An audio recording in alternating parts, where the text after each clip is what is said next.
my mother was reading about in the Yiddish press, which, strangely enough, I mean, this is to the detriment of the New York Times, that did not feature, you know, what was happening. I mean, this is perhaps the worst stigma, that a newspaper, you know, did not recognize the seriousness of what was going on in Europe and the condition of the Jews and Kristallnacht and everything else. Yeah, so I was aware of that, and I was. I remember receiving, you know, through the period of World War II, lots of material from the Polish government in exile, and then to come to work for the Jewish Labor Committee and meet Vladka Mead and people who survived the Warsaw Ghetto. And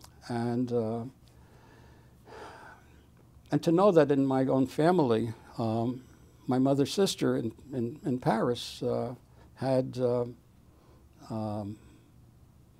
lost two children.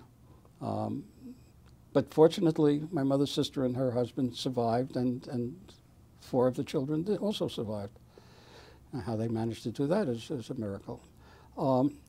But Hitler and 6 million, and you know, these are things that are with me